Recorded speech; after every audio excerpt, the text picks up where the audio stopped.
Bonjour les mamans, bonjour les papas. Comme promis, je suis de retour pour vous parler des alternatives de la punition.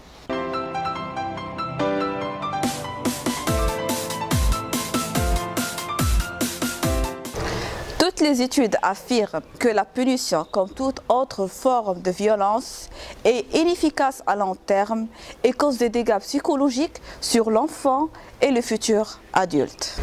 Aujourd'hui, je viens vous proposer une nouvelle méthode, une méthode bienveillante, une méthode qui travaille l'empathie envers les enfants. J'espère que vous allez trouver en elle un recours à votre besoin. Premièrement, comme on l'a dit l'épisode dernier, c'est que la punition corrige les symptômes et ne corrige pas les causes réelles. Il est temps de poser la question, c'est quoi le réel besoin de l'enfant? Comprendre qu'est-ce qu'il y a derrière ces bêtises. Si mon enfant n'arrête pas de crier sans raison, si mon enfant déchire ses livres, si mon enfant fait les bêtises au quotidien, je dois comprendre le pourquoi, qu'il ait ce besoin. Est-ce qu'il a besoin d'amour? Est-ce qu'il a besoin d'attention? Est-ce qu'il a besoin de s'affirmer? Est-ce qu'il a besoin de temps? Est-ce qu'il y a un besoin? Est-ce qu'il a juste froid? Est-ce qu'il a peur? Je me demande qu'est-ce qu'il y a derrière à la place de le punir à chaque fois sans comprendre c'est quoi son réel ressenti.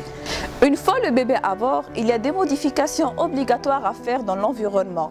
Essayez d'enlever tout ce qui peut causer des problèmes, des télécommandes, les verres en verre, tout ce qui peut nuire à l'enfant afin de lui libérer un espace où il peut jouer. À noter que cet espace n'est pas censé être loin de vous. L'enfant, il a besoin d'être près de ses parents, près de sa famille pour jouer. Parce que plusieurs d'entre vous, quand ils viennent au cabinet, ils me disent que voilà, je lui ai aménagé un coin, mais il le laisse pour partir jouer dans la cuisine. Mais madame, parce que tu passes ton temps dans la cuisine, pas avec l'enfant. L'enfant, il a besoin de vous voir à côté de lui. Alors essayez d'aménager un espace dans le salon ou bien dans la chambre ou du séjour pour qu'il puisse jouer à côté de vous. Le tu qui tue, à éviter. Tu m'énerves, tu me déranges, tu te casses. Tout ce genre de tu qu'on peut donner à l'enfant, le culpabiliser sur nos propres problèmes et à éviter. Utilisez à la place un jeu. Je veux parler à papa, est-ce que tu peux baisser la voix de la télévision?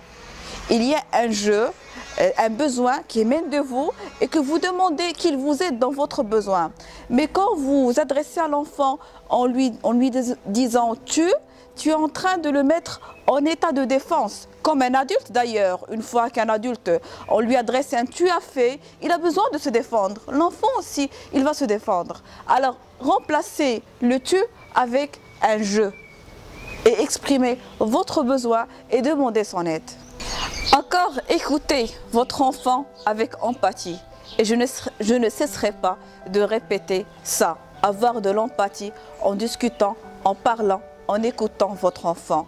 Mettez-vous à sa place, n'oubliez pas que c'est un enfant, c'est pas un adulte, que ses besoins sont différents des vôtres et qu'il a le droit de vivre son âge, de faire ce qu'il veut, lui comme enfant, de jouer, de parler, de discuter, de prendre de votre temps. Alors écoutez-le avec empathie, mettez-vous à sa place.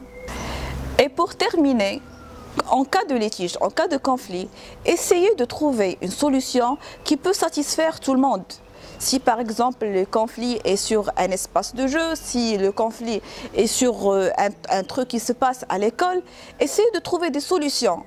En faisant intervenir l'enfant, lui aussi il peut proposer. D'abord, tu lui expliques c'est quoi le problème, en quoi ça te dérange et qu'est-ce que ça va faire par la suite.